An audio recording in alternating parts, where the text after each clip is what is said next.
In this section, what we're going to be doing is creating the smoke effect of kind of the impact.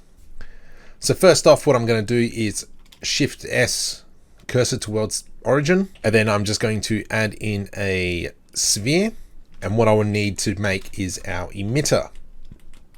So I'm going to Alt right click this section, V to rip. Let's select this side, delete vertices.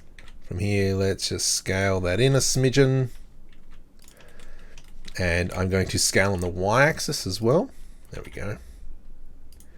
Like so. Now let's quickly dump these in. Well, actually, first what we'll do is let's select these ones. And I've got these planes selected. I'm going to right click, select ID data and rename. And we'll call this Expli. And I'm going to copy that, enter, and just paste all that in. Let's come back into our emitter here, and we'll call this one smoke. And I'm just going to quickly place it in where it needs to go, like so. Let's make that a little bit bigger. Shift D, Shift D, Shift D, Shift D, and Shift D. From here as well, I'm going to add in our smoke domain. So I've got our cube here now, and let's just position that in where it needs to go. So let's go back into wireframe. Let's scale a little bit on the X, move it up, scale on the Z, and we'll move that up as well. Beautiful. And let's just place that because we don't need to have smoke behind here. From here, let's come into the physics tab, smoke. This is our domain. Let's now just start off with our first smoke here. I'm going to open up smoke. Type will be our flow because it's flowing from here. And if we go back into just solid mode and I press play, we should see some smoke, which is a little bit tough, but we see it right there. So first up, I'm going to turn the surface to 0 and let's find our impact point, which is here. Well, this is the impact point, but we're going to go to frame 22. I'm going to right click on surface and insert keyframe. Let's come down into initial velocity and bump this up to 4. Source, let's go 5. Sampling subframes, let's bump this up a little bit. From here, we've got the point where it gets hit, which is here.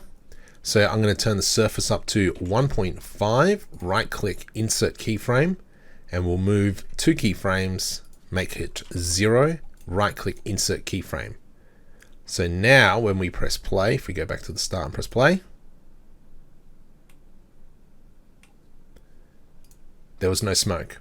So let's now go back into the domain and I'm just going to quickly bake it. Now, if you don't have the bake option, that means you haven't saved yet. Make sure you save. And let's bake all dynamics.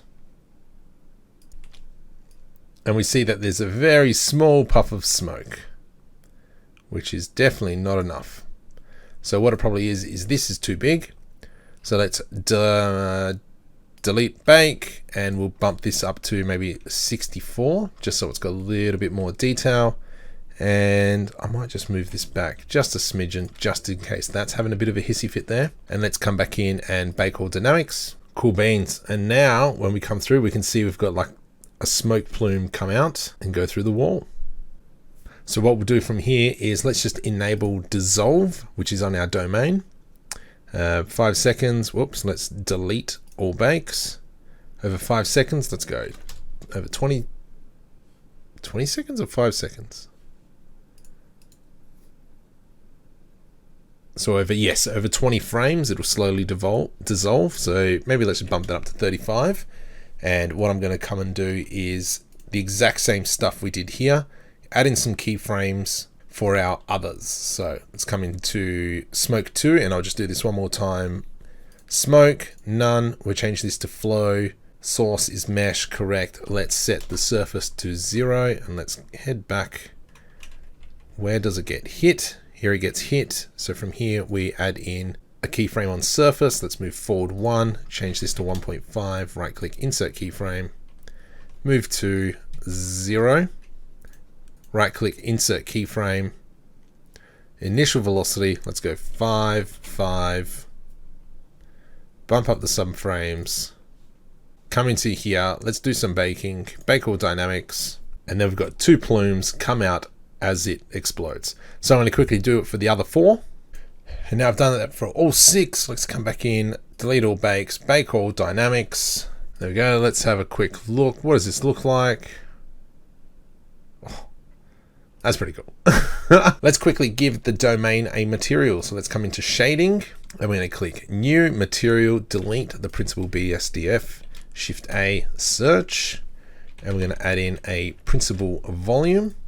Let's plug that into volume like so. Black body intensity. Actually, let's bring up our timeline so we can actually fast forward a little bit. And here we are. We got a little bit of black smoke. A density, I might bump up to 2.